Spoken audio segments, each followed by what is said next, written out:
The morning fog hung thick over the harbor like a gray blanket, muffling the sounds of the bustling port city of Newcastle. Seagulls cried overhead as they dove for scraps thrown from fishing boats returning with their dawn catch. The cobblestone streets glistened with moisture, and the salty air carried the scent of fish, tar, and adventure. Among the crowd of sailors, merchants, and dock workers moved a figure that drew snickers and pointing fingers wherever he went. The man wore a coat so patched and faded that its original color remained a mystery. Some sections appeared to have once been navy blue, others showed hints of brown or green, and still others had faded to an indefinable gray. The sleeves were too short, revealing bony wrists, and the hem dragged along the wet stones, frayed and collecting dirt with each step. His boots were held together with rope and leather scraps, making soft, squelching sounds as he walked.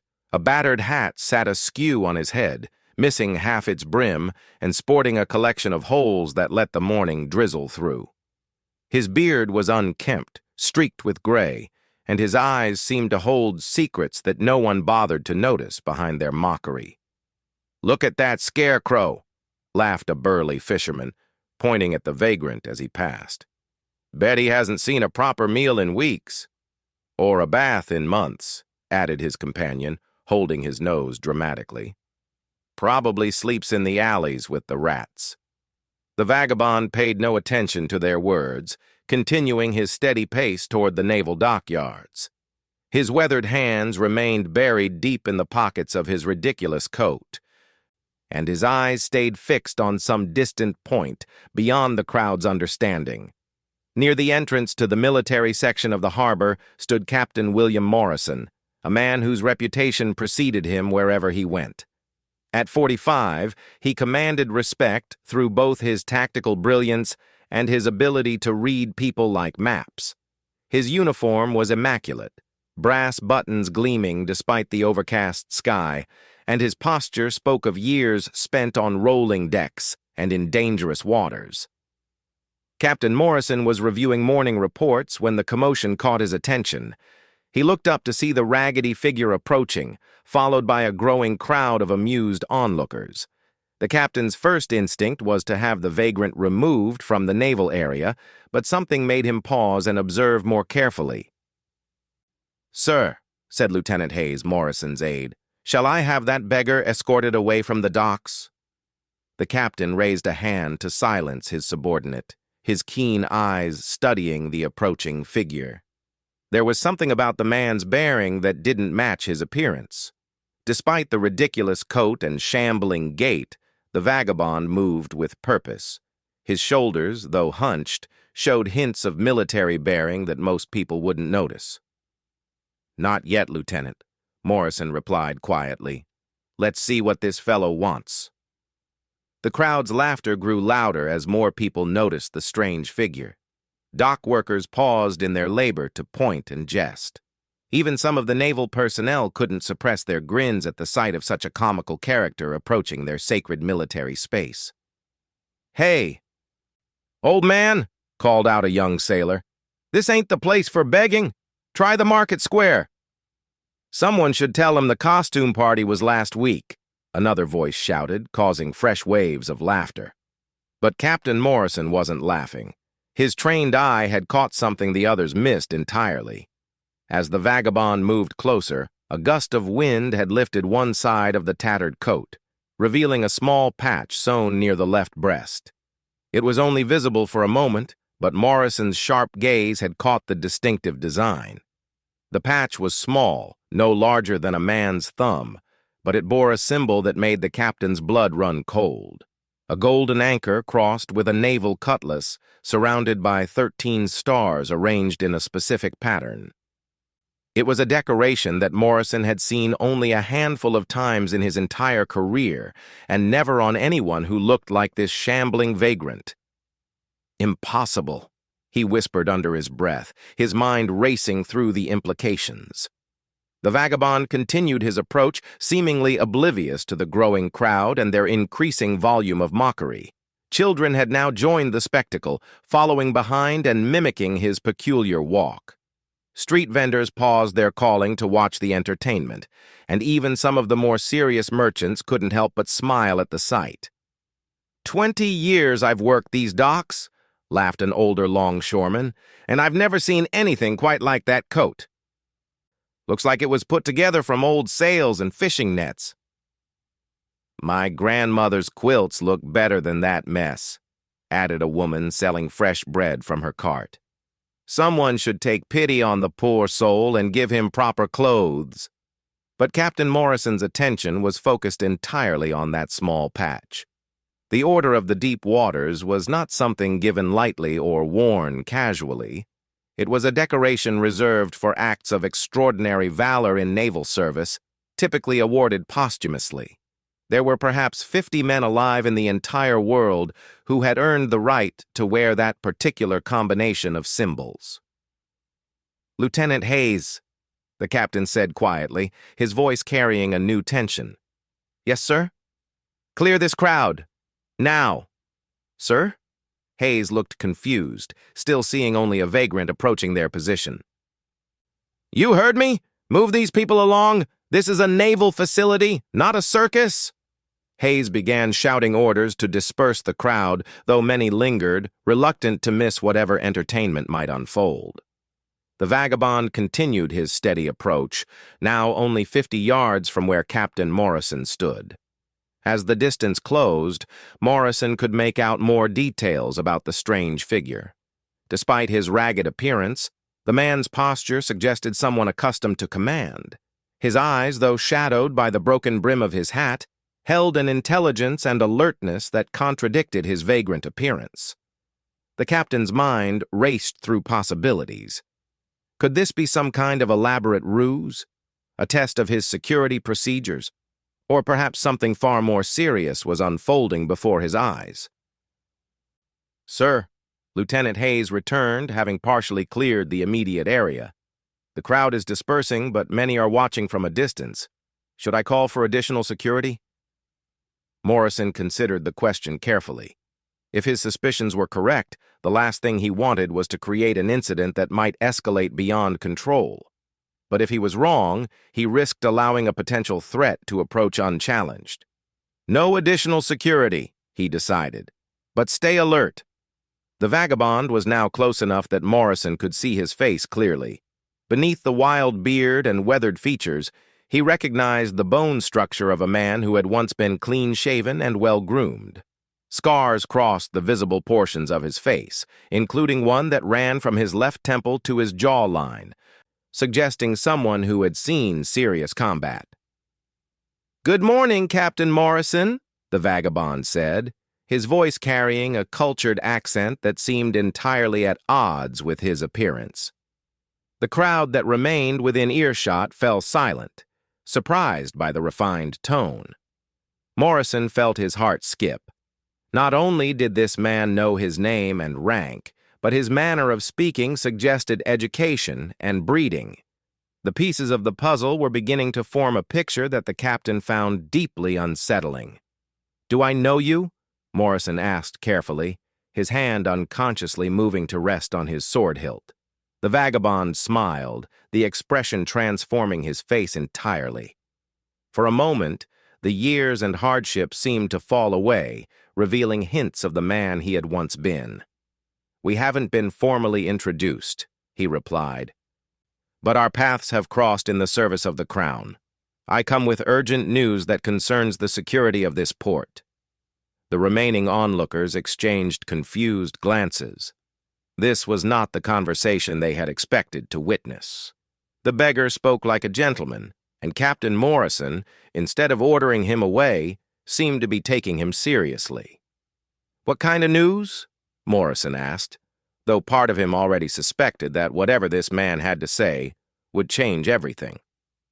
"The kind that requires privacy," the Vagabond answered, glancing meaningfully at the civilians still within earshot. "And perhaps a warm cup of tea if you can spare it. The morning has been rather cold." Lieutenant Hayes looked to his captain for guidance, clearly confused by the turn of events. Morrison studied the strange figure for a long moment, weighing his options. Every instinct told him that this was not what it appeared to be, and that small patch glimpsed beneath the vagrant's coat suggested possibilities that he hardly dared consider. "Lieutenant," he said finally, "escort our guest to my office. And Hayes?" "Yes, sir." "See that we're not disturbed." As they turned to enter the Naval Headquarters building, Morrison caught another glimpse of the mysterious patch when the wind again lifted the vagrant's coat. This time he was certain of what he had seen. The question that tormented him was how such a decoration had come to be worn by someone in such circumstances. The Vagabond followed Lieutenant Hayes toward the imposing stone building that housed the port's naval command, his shambling gait unchanged despite the dramatic shift in how he was being treated. Behind them, the dispersing crowd buzzed with speculation about what they had just witnessed. "Did you hear how he spoke?" whispered the bread vendor to her neighbor. "Sounded like a proper gentleman, he did." "Captain Morrison didn't seem surprised," observed the longshoreman. "Almost like he was expecting him. But their theories would have to remain speculation, as the naval guards efficiently cleared the remaining civilians from the immediate area. Whatever business the strange vagabond had with Captain Morrison, it would be conducted away from prying eyes. Inside the building, the contrast between the vagrant's appearance and his surroundings became even more striking. The polished floors, clean walls, and naval decorations seemed to highlight every patch and stain on his impossible coat. Yet he moved through the corridors with the confidence of someone familiar with military facilities. "Right this way," Lieutenant Hayes said, leading them up a flight of stairs toward the captain's office.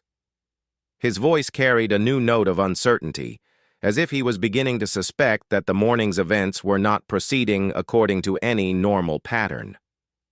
Captain Morrison followed behind, his mind racing through possibilities and preparing for what might prove to be one of the most important conversations of his career.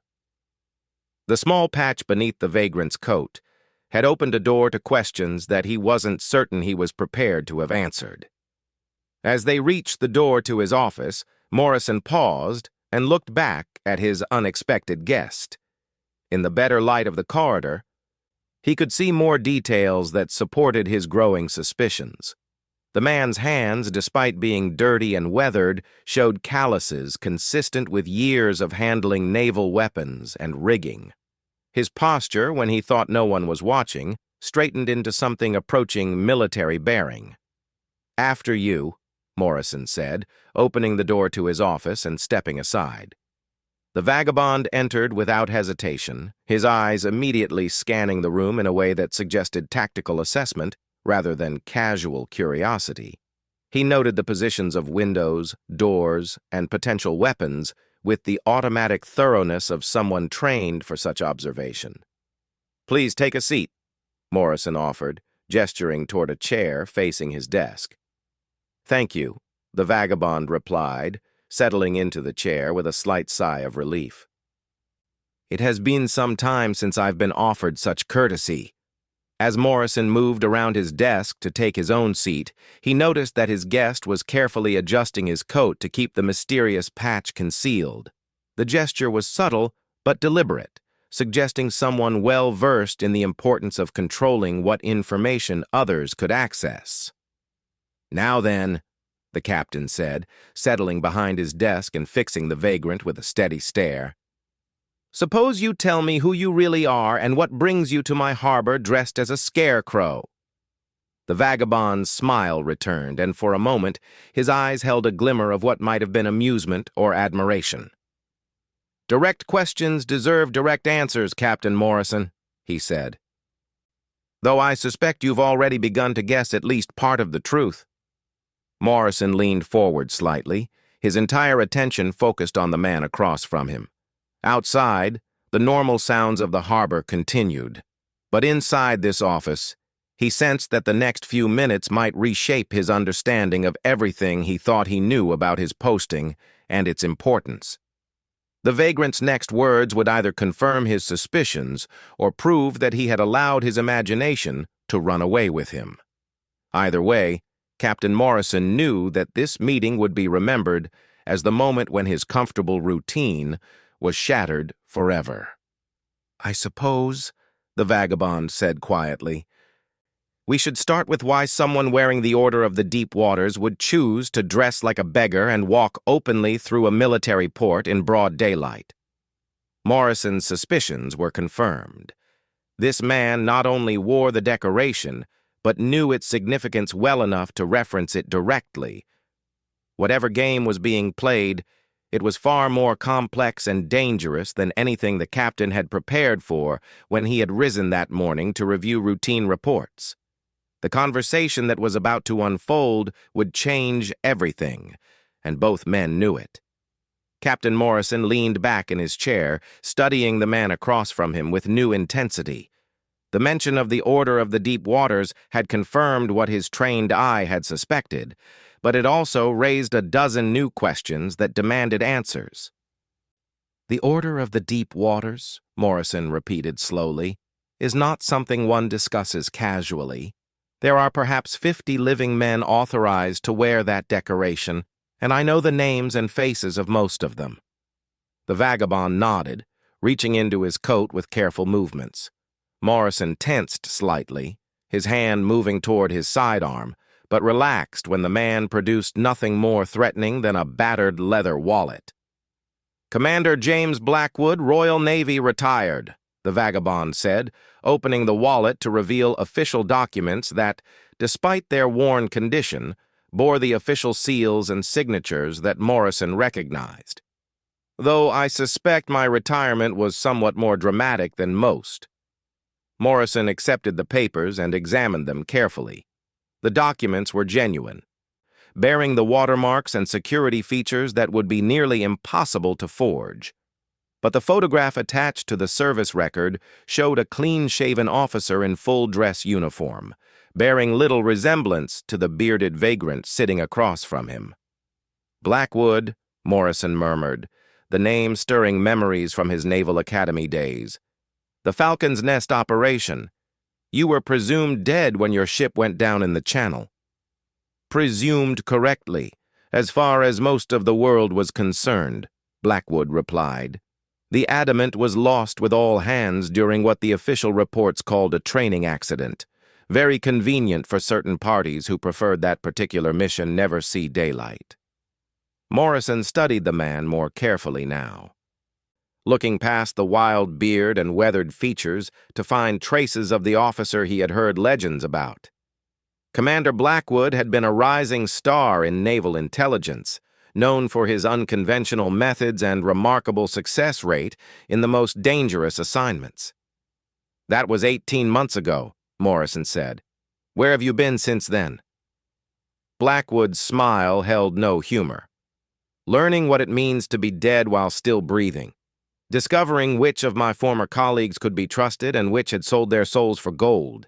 And gathering information about a threat that makes the French fleet look like fishing boats." "What kind of threat?" Before Blackwood could answer, Lieutenant Hayes knocked on the door. "Captain Morrison, sir? I've brought the tea you requested."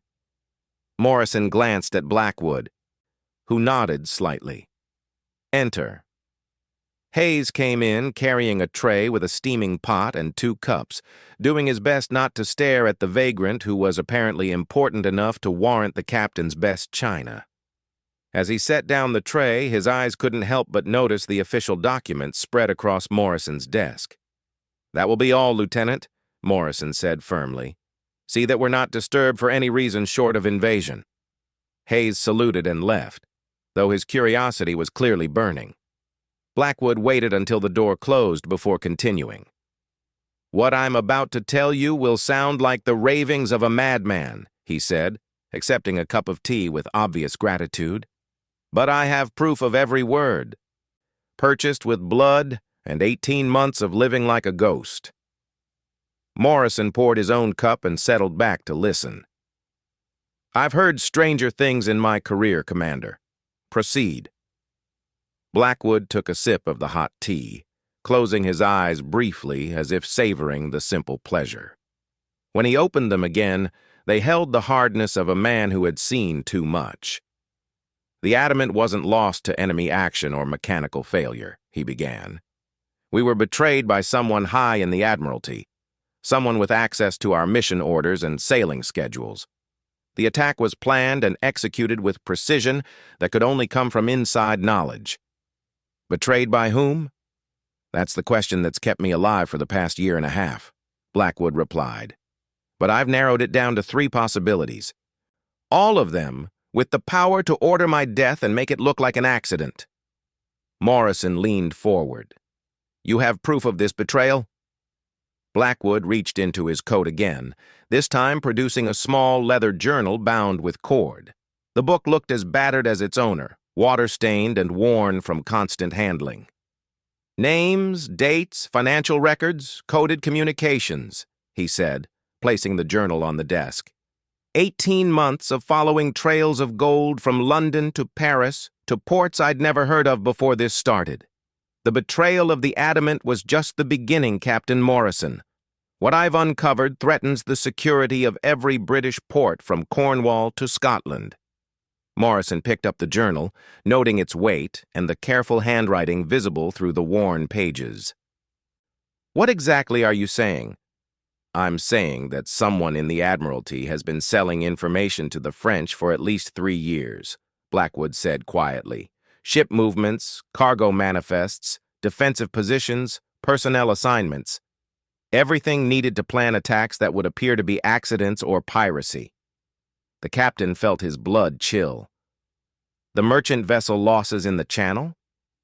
17 ships in 14 months, Blackwood confirmed. All carrying strategic cargo, all lost under circumstances that seemed natural, but were actually planned ambushes. The Admiralty attributed them to increased pirate activity or weather, but I've tracked the pattern. Morrison opened the journal and began scanning the entries. The handwriting was precise despite the obvious difficulty of the conditions under which it had been written. Dates, locations, ship names, and cargo descriptions filled page after page, along with coded references that suggested a massive intelligence network. This is extensive work, Morrison said, impressed despite his shock. How did you survive to gather all this? Blackwood's expression darkened. By becoming someone else entirely. James Blackwood died when the Adamant went down. I became a vagrant, a madman, someone so beneath notice that I could go anywhere and hear anything without being suspected. The coat? Assembled from clothes stripped from corpses and donations given to beggars, Blackwood said matter-of-factly. Every patch tells a story of desperation and failure. It's the perfect disguise because no one looks closely at someone they consider worthless. Morrison continued reading, noting the progression of entries from confused observations to carefully documented evidence. The scope of the betrayal was staggering, involving not just information sales, but active sabotage and misdirection of naval resources. Why come to me? Morrison asked. Why not take this directly to the Admiralty? Blackwood laughed bitterly. Because someone in the Admiralty tried to have me killed. Until I know who, I can't trust anyone in the chain of command above the level of port captain. You suspect someone specific? 3 possibilities, Blackwood said, counting on his fingers. Admiral Richardson, who had access to our sailing orders and has accumulated wealth beyond his salary. Captain Thornbridge of Intelligence, who seems to know about French movements before they happen, and Lord Pemberton, who has financial interests in shipping companies that have mysteriously avoided all the recent attacks. Morrison set down the journal, his mind racing through the implications. If Blackwood's accusations were true, the entire naval defense of the kingdom was compromised. What do you need from me? Safe passage to London and a secure way to communicate with someone I can trust, Blackwood replied. But first, there's an immediate threat to this port that you need to know about. Morrison's attention sharpened. What kind of threat? According to the information I've gathered, there's a coordinated attack planned on Newcastle within the next week, Blackwood said. 3 French frigates disguised as merchant vessels, carrying enough firepower to destroy your defensive positions and land troops in the harbor. That's impossible. Our intelligence networks would have detected such a buildup. Your intelligence networks have been compromised, Blackwood reminded him. The attack is designed to look like a pirate raid that got out of hand. The French will strike fast, destroy key facilities, and disappear before reinforcements can arrive. Then they'll blame it on increased criminal activity in the Channel. Morrison stood and walked to his window, looking out over the harbor that he was responsible for defending. Dozens of ships moved through the waters, any one of which could potentially be a threat if Blackwood's information was accurate. "You're asking me to believe that our entire naval intelligence apparatus has been corrupted," he said. "I'm asking you to consider the possibility long enough to take basic precautions," Blackwood replied. "If I'm wrong, you've wasted some time and effort.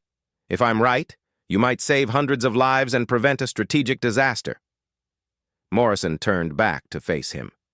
"What precautions?" Blackwood stood as well, his vagrant's posture straightening into something approaching his former military bearing. "Increase patrols without using normal communication channels. Position your ships to respond quickly to threats from multiple directions. And most importantly, don't trust any information that comes through official naval intelligence until this is resolved. That's asking me to operate outside the chain of command." "The chain of command has been broken," Blackwood said firmly. "Until we know where and by whom, we have to rely on our own judgment and resources." Morrison moved back to his desk and picked up the journal again, flipping through pages of carefully documented evidence. The scope and detail of Blackwood's work was impressive, but it also represented a level of paranoia and isolation that might have affected his judgment. "How do I know you haven't been driven mad by your experiences?" Morrison asked. 18 months of living as a vagrant, believing yourself betrayed and hunted could affect anyone's perception of reality. Blackwood smiled, the expression transforming his weathered features. "Because in 3 days, Captain Morrison, ships matching the descriptions in my journal will appear on the horizon. When they do, you'll have proof that everything I've told you is true. And if they don't appear, then I'll surrender myself to whatever justice you see fit to impose," Blackwood replied. "But I pray you won't wait until then to begin taking precautions." Morrison studied the man across from him, weighing the extraordinary claims against the evidence of his own eyes. The documents were genuine, the journal was extensive and detailed, and Blackwood's bearings suggested someone accustomed to command despite his vagrant appearance. "You mentioned needing secure communication with London," Morrison said. "Who exactly were you planning to contact?" "Admiral Hastings," Blackwood replied. "He was my mentor at the academy, and one of the few senior officers I'm certain hasn't been compromised. But reaching him without going through normal channels will be difficult." Morrison nodded slowly. Admiral Hastings was indeed known for his integrity and had been instrumental in several important naval reforms.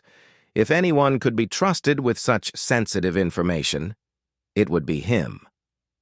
"I have a private courier service that I use for personal correspondence," Morrison said. "Completely outside naval channels. It would take 4 days to reach London, but the message would be secure." "That would be perfect," Blackwood said, relief evident in his voice. "But we need to move quickly. According to my information, the attack is scheduled for the new moon, when visibility will be lowest." Morrison calculated quickly. "That's in 5 days." "Exactly. Which gives us very little time to prepare defenses without alerting whoever might be feeding information to the French."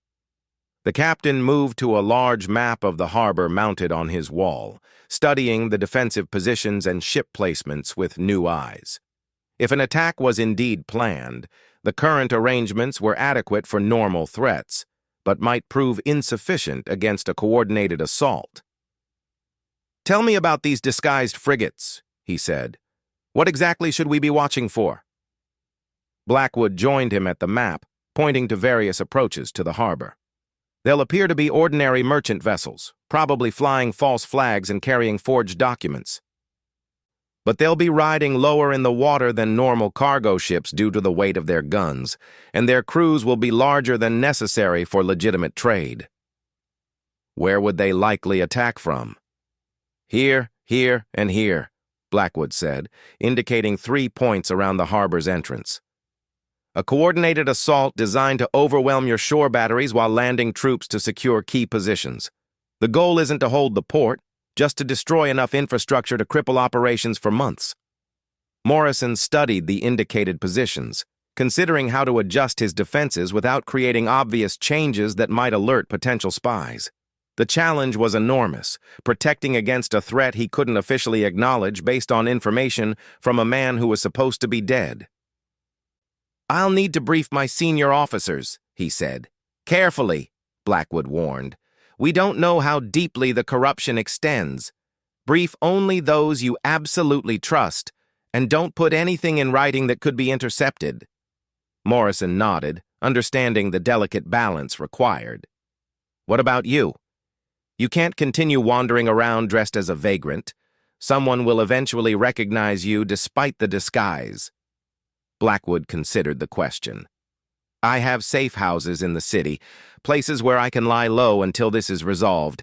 The vagrant identity has served its purpose now that I've made contact with someone in authority." "No," Morrison said firmly. "You'll stay here under naval protection. If what you've told me is true, you're too valuable a witness to risk losing. That could be dangerous for both of us if there are spies in your organization. Then we'll have to be very careful about who knows you're here," Morrison replied. "I have quarters in the secure section of this building that could house you safely." Blackwood appeared to consider the offer, weighing the risks against the benefits. "Very well, but I maintain my vagrant disguise when moving around the base. It's served me well this long." Morrison agreed, though he privately wondered how long such a deception could be maintained in a military facility. "We'll also need to plan for the possibility that your information is wrong. If no attack materializes, we'll need to reassess everything." "Fair enough," Blackwood said. "But I pray I'm wrong, Captain Morrison, because if I'm right, the next few days will determine whether this port remains in British hands or becomes the first victory in a new French offensive." The two men stood in silence for a moment, contemplating the magnitude of what they were potentially facing. Outside the window, the normal activity of the harbor continued, sailors and merchants going about their daily business, unaware that their lives might depend on decisions made in this small office. "There's one more thing," Blackwood said quietly, "something I haven't told you yet." Morrison looked at him expectantly. "The man who betrayed the Adamant," Blackwood continued, "isn't content with selling information. According to what I've learned, he's planning something much larger. The attack on Newcastle is just the beginning of a campaign designed to cripple British naval power permanently." "What kind of campaign?" "Simultaneous strikes on multiple ports, coordinated with French fleet movements to prevent reinforcement or response," Blackwood explained. "If successful, it would leave our coastlines defenseless and open the way for a full invasion." Morrison felt the weight of responsibility settling on his shoulders. What had begun as a routine morning reviewing reports had become a potential matter of national survival. The decisions he made in the coming days might determine the fate of the kingdom. "We need to start preparing immediately," he said, "but carefully, and without alerting anyone who might be working against us." Blackwood nodded, his expression grim but determined. "The next few days will test everything we believe about duty, loyalty, and the price of freedom, Captain Morrison. I hope we're both strong enough to pay it."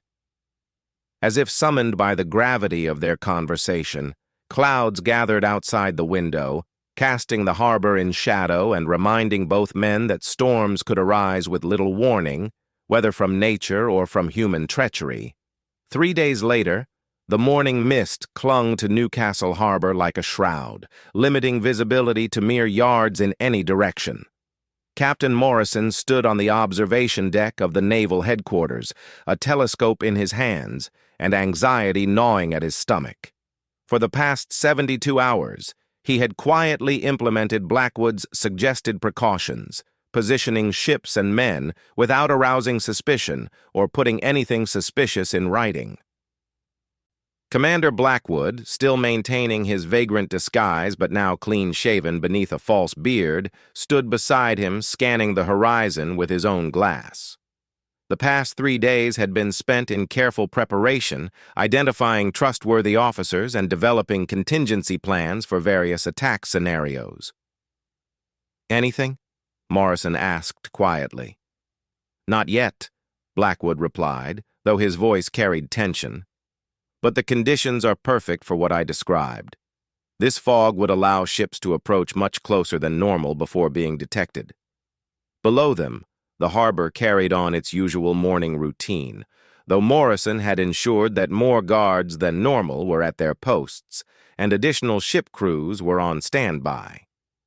To casual observation, everything appeared normal, but those who knew what to look for could see the subtle signs of increased readiness. Lieutenant Hayes appeared at the top of the stairs, saluting smartly. Morrison had chosen to trust his aide with limited information, describing the situation as a general security alert based on intelligence reports. "Sir," Hayes reported, "the Steadfast reports 3 ships approaching from the northeast. They're flying merchant flags, but Captain Williams says something about their formation seems unusual." Morrison and Blackwood exchanged glances. "What kind of unusual?" Morrison asked. "They're maintaining precise spacing and speed, sir. More like naval vessels than independent traders. Captain Williams requests permission to intercept and inspect." "Denied," Morrison said quickly. "Tell Captain Williams to maintain his position but to prepare for action. Have him signal the other ships to do likewise, but quietly." Hayes saluted and departed, clearly puzzled by the orders, but following them without question. Blackwood raised his telescope again, training it toward the northeast where the reported ships would be approaching. "There," he said after a moment, handing the glass to Morrison. 3 points off the starboard bow of the Steadfast. Tell me those look like ordinary merchant vessels to you." Morrison adjusted the focus and studied the distant shapes. Even through the morning haze, he could see what Blackwood meant. The ships maintained formation too precisely, their speed was too uniform, and despite flying civilian colors, there was something about their silhouettes that suggested military construction. "They're riding low in the water," Morrison observed. "Heavy armament concealed below deck," Blackwood confirmed. "Just as I described. Captain Morrison, we're about to face exactly what I warned you about." Morrison lowered the telescope, his mind shifting into combat mode. "All preparations are in place. The question is whether we can stop them without knowing exactly what they're planning." "We know enough," Blackwood said grimly. "They'll try to get close enough to launch a devastating first strike, probably targeting the shore batteries and any ships capable of effective resistance. Speed and surprise are their advantages. Then we'll have to remove both," Morrison decided. He called for a messenger and quickly scribbled orders for his ship captains. The messages were brief and coded, designed to appear routine while actually implementing the defensive plan he and Blackwood had developed. As the messenger departed, Morrison noticed another figure approaching up the stairs. Captain Reynolds of the Maritime Intelligence Office, a man Morrison had deliberately excluded from his preparations based on Blackwood's warnings about compromised personnel. "Good morning, Captain Morrison," Reynolds called out cheerfully. "Beautiful day for harbor patrol, isn't it?" Morrison forced a smile, acutely aware of Blackwood's presence beside him. "Indeed, Captain Reynolds. What brings you to the observation deck?" "Routine inspection of our security arrangements," Reynolds replied, his eyes scanning the harbor below. "I trust everything is in order." "Perfectly normal," Morrison answered, studying Reynolds' face for any sign of unusual interest. "Just the usual morning activities." Reynolds nodded, but Morrison noticed his gaze lingering on the ships positioned around the harbor. "I see you've adjusted some of the patrol patterns. Any particular reason?" "Standard rotation," Morrison replied carefully, keeping our defensive postures unpredictable. Wise policy, Reynolds agreed, though something in his tone suggested he wasn't entirely satisfied with the answer. Well, I'll leave you to your duties. Do let me know if anything unusual develops. As Reynolds departed, Blackwood leaned closer to Morrison. That man knows more than he's saying. Did you notice how his eyes track the ship positions? I noticed, Morrison replied. But we can't act on suspicion alone. Sometimes suspicion is all we have, Blackwood said. In my experience, the men who ask the most questions about security arrangements are often the ones with reasons to know. Before Morrison could respond, Lieutenant Hayes returned at a run. Sir! The Vigilant reports that the 3 approaching ships have split formation. One continues on the main channel, but the other 2 are moving to flank our positions. Morrison felt his pulse quicken. Exactly as you predicted, he said to Blackwood. Send word to all commands. Implement Defensive Plan Gamma immediately. No delays, no questions. Hayes looked confused but saluted and departed again. Within minutes, the entire character of the harbor began to change as Morrison's carefully prepared orders took effect. Ships that had appeared to be at anchor suddenly revealed themselves to be under power and maneuvering for combat positions. Shore batteries that had seemed unmanned suddenly showed signs of activity as gun crews took their positions. Now we'll see if your intelligence was accurate, Morrison said, raising his telescope again to observe the approaching vessels. Through the clearing mist, the 3 ships were now clearly visible, and their hostile intentions obvious. Gun ports along their sides had opened, revealing the cannon that no legitimate merchant vessel would carry. French naval flags had replaced their false colors, and Morrison could see troops gathering on their decks. Signal all ships, Morrison ordered the watch officer. Enemy vessels approaching. Prepare for action. The harbor erupted into controlled chaos as the British ships responded to the alert. The deception that had protected the French vessels was now useless, and they faced a prepared defense instead of the surprise target they had expected. The first French ship opened fire on the shore batteries, its cannonballs crashing into the stone fortifications with deadly effect. But instead of finding unmanned positions, the French gunners faced immediate return fire from British artillery that had been waiting for exactly this moment. Magnificent, Blackwood breathed, watching the coordinated response of Morrison's forces. They expected to catch sleeping defenders, not a fleet ready for battle. The second French vessel attempted to land troops near the naval headquarters, but found itself facing the guns of HMS Steadfast, which had moved into position during the night. The engagement was brief and decisive, with the French ship taking heavy damage before it could disembark its soldiers. The third vessel, recognizing that their surprise attack had failed, attempted to escape back toward open water. But Morrison had anticipated this possibility, positioning fast frigates to cut off retreat routes. The French commander, faced with destruction or surrender, chose the latter. Signal from HMS Resolute, the watch officer called out. The enemy vessel is striking her colors. Morrison lowered his telescope, feeling the tension of the past 3 days finally beginning to release. Prepare boarding parties for all 3 ships. I want prisoners for questioning and evidence of their mission. As British sailors moved to secure the captured vessels, Morrison turned to Blackwood. Your intelligence was completely accurate. The question now is how we use this victory to expose the source of the betrayal. We searched the ships for communications and documents, Blackwood replied. Somewhere in their orders or correspondence, we'll find evidence pointing back to their source in the Admiralty. The search began immediately, with teams of men going through every inch of the captured vessels. Within an hour, they had found what they were looking for, a collection of documents hidden in the captain's cabin of the lead ship, including detailed plans of Newcastle's defenses and correspondence that would prove devastating to certain individuals in London. Look at this, Blackwood said, examining a letter with obvious satisfaction. Orders signed by someone using the code name Neptune and containing information that only 3 people in the Admiralty could have known.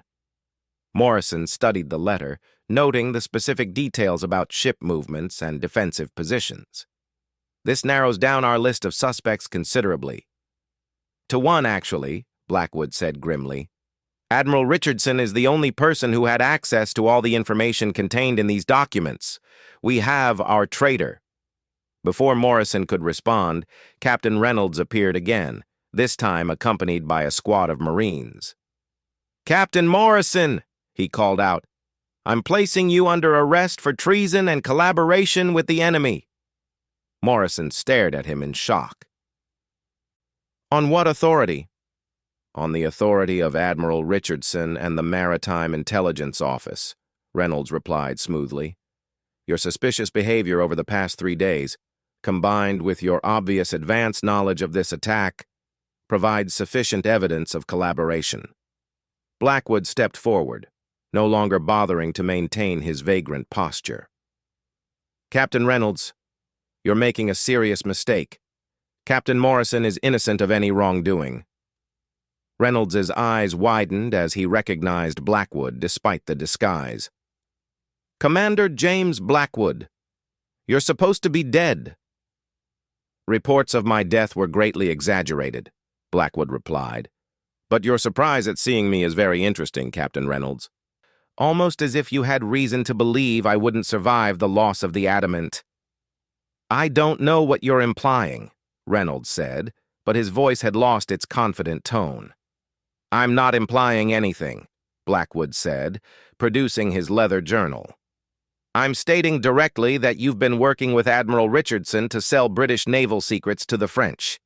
The evidence is all here, including communications that only you and Richardson could have accessed."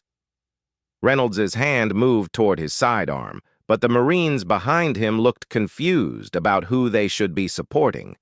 The situation had become too complex for simple orders to resolve.